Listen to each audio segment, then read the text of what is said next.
Hey, it's James, Father's Rights and Resource, hashtag how I got custody. This may kind of go without saying, but there's plenty of parents who don't do this. If I'm a non-custodial parent, when I have time with my kid, especially if it's long visits during the summer, I'm going to sign them up for as many activities as I can. Or if I need somebody to watch the kids during time at work, like my daughter went to the community center in my area for a while instead of an at-home daycare, which was like the first time I did daycare. And, you know, since it's a community center, there's all kinds of activities there, swimming pool. They went on a couple of different field trips. There's a whole bunch of kids in the community my daughter built a relationship with. One of the reasons why I'm bringing this up is because sometimes when you look at the factors in the law, the factors for determining custody, you know, you got the bond between the parents, which parents are willing to perform parenting functions. And then you have things like ties to the community or the child's activities and stuff like that. Plus, on top of that, if the other parent is letting the television or the iPad or games raise the kid, there's a problem with that. And there's scientific data about how kids need to be out in nature at least 3 hours a day and getting sunlight and exploring nature and running the risks of falling down, and that helps their brain development. You know, keeping them all safe and confined and in a safe space where they're, you know, there's no chance of them falling down, scuffing their knees, or doing kid stuff. You know, that's overprotecting them and hindering their development. Plus, kids getting out and getting vitamin D, getting the sun, going out and barefoot, you know, there's your microbiome builds up and your immunity builds up when you come in contact with nature and you're dealing with microorganisms outside and in the ground. There's all kinds of stuff like that. And then there's just a thing about grounding and that being healthy for your body too. I used to think that was a tree hugger, weirdo, hippie thing, but there's a whole bunch of scientific data on that. And I know when I get out and I sit in the grass, and I've been sitting at my desk all day, and I sit in the grass or put my feet in the grass and I'm around plants and nature, there's kind of a little peaceful, relieving thing that comes with it. So obviously there's something to it. But there's a couple of things here. If you have the kids involved in active things on your time, the kid may want to be with you more. And even if it's just you doing something like and it doesn't have to be an expensive community center or select soccer team or karate and piano lessons that are expensive. It's nice to do something like that. But if you don't do that, you can look even better in court if you like go on YouTube and type ideas and plans with your kids and go out in nature and do stuff like a butterfly hunt, or, you know, questions to ask them about plants and trees, and give them some scientific, make it an educational thing, you know, or going to the zoo all day and things like that. There's all kinds of, you know, there's parents who homeschool that, you know, that travel and show their kids the world, which is probably way more educational than anything our crazy, corrupt school systems are doing nowadays.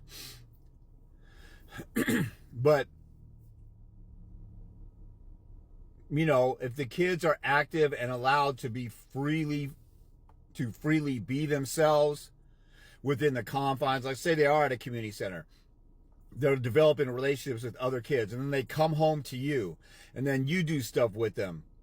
You know, Dr. Jordan Peterson, he said that, or Professor Jordan Peterson, they tried to cancel him for a while, but he said, you know, boys should be playing to the point of exhaustion. We got boys locked up in school all day like a prison, and then they say they got ADHD, and then they want to give them a bunch of meds. So he says, you know, boys should be playing until they're exhausted so that they can just rest and recover and go back at it, and just let boys be boys and not pin up all that energy and stuff that's gonna, if it's pinned down and held down and boys can't be boys. Same thing with girls not, you know, being confined and stuff like that. I mean, just think if you look at picture this. If your kid is sitting in your house and they're looking outside the window and it's summer and it's hot and there's other kids playing in the sprinklers or on a lawn sprinkler or playing on a slip and slide, and they're out in their bathing suits or they're running through a sprinkler or whatever, and it's a hot summer day, and your kid is sitting in the house watching them play.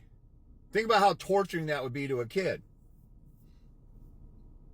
But you let them go out and let them thrive and just be a kid and have fun. And if they're aware of the parental drama, that's another escape for them. And if you're letting them be free and letting them explore and letting them be a kid without hovering over them, and then you're giving them fun activities, and then you're giving them the options of, like when my daughter was younger, I was a college basketball player, played high school football as all city in football and basketball. And I could have tried to push my daughter to be in a sport and push her to be good at it. But she was more inclined to music, so I didn't even go there. I probably should have pushed it a little bit in middle school because she didn't do any sports then when she was little. She ran track and did soccer, and then I could tell she wasn't interested at all for a while with some of that stuff. But I let her explore different things, and I finally realized her passion was music and singing old school type of jazz, like Ella Fitzgerald and stuff like that. And that's where her music teacher honed in, like this is kind of her niche as far as her singing ability. So the more you explore, the more you give the kid a chance. Like there's a bunch of athletes like Michael Jordan. His first love was baseball. And then he realized, wait a minute, this basketball thing is where it's at. There's a lot of pro athletes, so they played 4 or 5 different sports when they were younger, and they finally realized where their niche was, and then they focused on that, and they practiced 4 or 5 hours a day at one particular thing.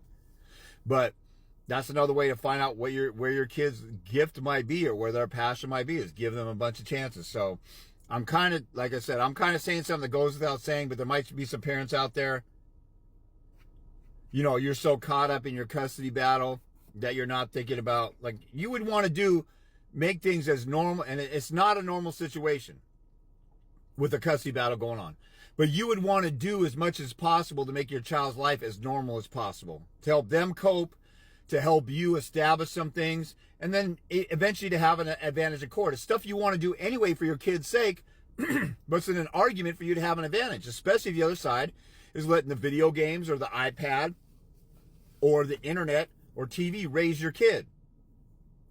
There's some stuff I wish I would have explored more. Like I said, I probably should have pushed her in a couple of sports, because later on she liked volleyball and she wasn't really, that great at it.